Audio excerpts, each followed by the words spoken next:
La Bible quotidienne. Méditation quotidienne écrite par le pasteur Israël Leito. Fais-moi entendre dès le matin ta bienveillance, car je me confie en toi. Fais-moi connaître le chemin où je dois marcher, car j'élève à toi mon âme. Psaume 143, verset 8.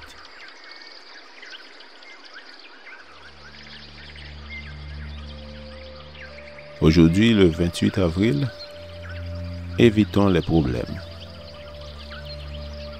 Je vous exhorte, frères, à prendre garde à ceux qui causent des divisions et des scandales, contrairement à l'enseignement que vous avez reçu. Éloignez-vous d'eux. Romains 16, verset 17.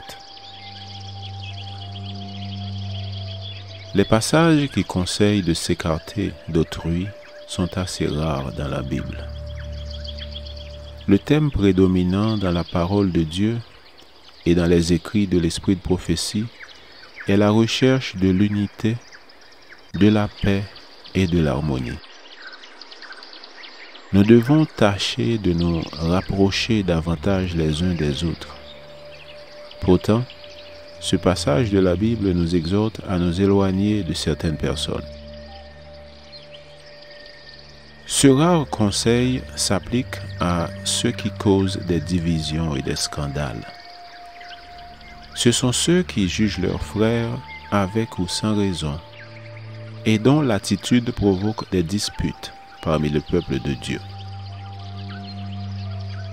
S'il est vrai qu'il faut corriger le pécheur, s'il est vrai que la trompette doit rendre un son clair, s'il est vrai qu'on ne doit pas tolérer le péché, il est aussi vrai que l'unité de l'Église est d'une extrême importance pour le Seigneur, parce qu'elle témoigne publiquement que nous lui appartenons.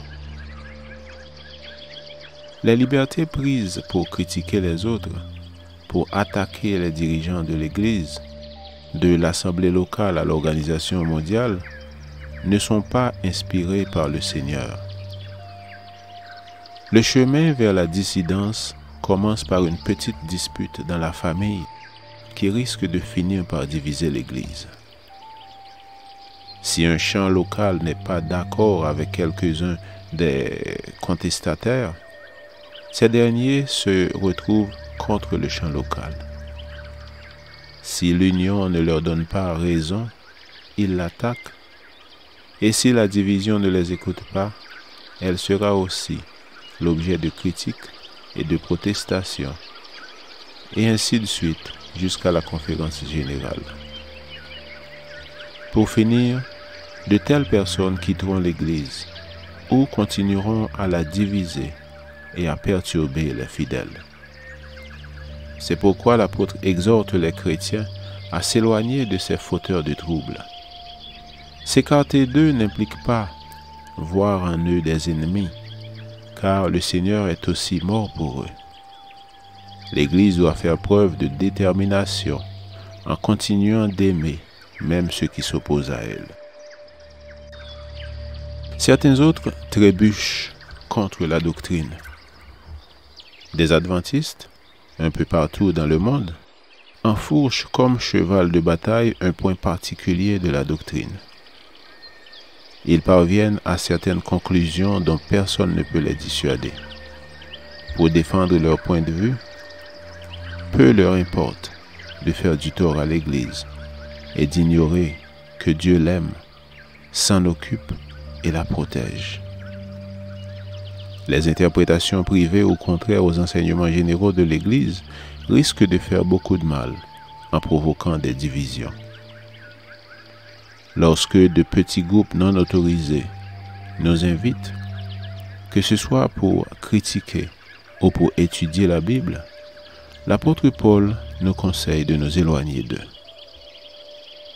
Que le Seigneur nous donne la force de ne participer à aucun mouvement dissident, même si nous pensons qu'il est justifié. Amen. Lecture de la Bible pour aujourd'hui, dans l'Ancien Testament, 1 Roi chapitre 5, verset 1, jusqu'au chapitre 6, verset 38. Et dans le Nouveau Testament, Romains 16, versets 1 à 27. Je vous souhaite de passer une excellente journée avec Jésus.